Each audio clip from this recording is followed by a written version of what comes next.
يبصم نجوم المنتخب المغرب الذين يمارسون في صفوف مجموعة من الأندية الأوروبية على مستويات كبيرة وتاريخية، وذلك بفوز بعضهم بالدوريات المحلية بالإضافة لوصول الآخرين إلى المربع الذهبي للمسابقات الخارجية أوروبيا. بداية بمدريد، حيث دياز جوهرة الريال.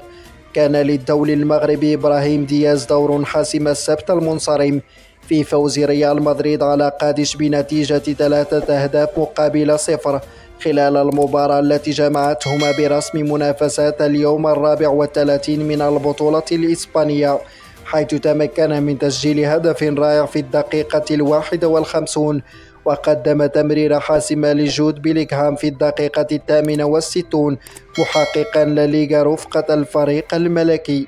بعدها نتحول إلى تركيا مع الساحر زياش.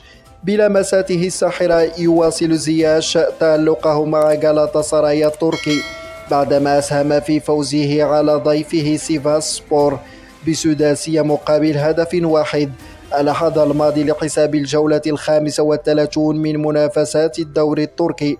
وتمكن زياش من التسجيل في الدقيقة 11 من عمر المباراة، وأضاف الهدف الثاني له والرابع لفريقه في الدقيقة 60 بطريقة رائعة، وبذلك رفع رصيده التهديفي بالدوري التركي هذا الموسم إلى 8 أهداف بالإضافة إلى 4 تمريرات حاسمة.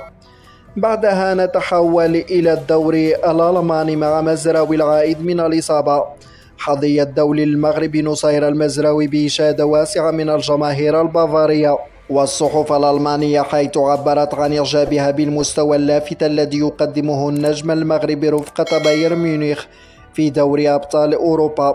وقدم مزراوي هذا غير مسبوق في الجناح الأيسر عكس مركزه المعروف به سابقا، وهو المركز الذي اختاره مدرب بايرن ميونخ توظيف نصير فيه ليكون من ضمن أفضل المدافعين في ناديه، خصوصا في مباراة ريال مدريد برسم نصف نهائي دوري أبطال أوروبا. ونبقى في ألمانيا، حيث قدم عدل موسما دون خسارة مع ناديه باير ليفركوزن. في موسم دون خسارة رفقة تشابي ألونسو مدرب نادي باير ليفركوزن، يبصم أمين عدلي على حضور قوي في الدوري المحلي والمسابقات الأخرى. وفي هذا السياق كان عدلي قد أثنى على فوز فريقه بحصة هدفين دون رد على مضيفه روما الإيطالي أمس الخميس في ذهاب نصف نهائي بطولة الدوري الأوروبي لكرة القدم. وشدد عدلي على أن فريقه كان بمقدوره تسجيل المزيد من الأهداف خلال المباراة التي أقيمت على الملعب الأولمبي في العاصمة الإيطالية، بالنظر إلى الفرص التي سنحت للاعبين طوال 90 دقيقة. بعدها نتحول إلى اليونان مع الكعبي قناص أولمبياكوس اليوناني.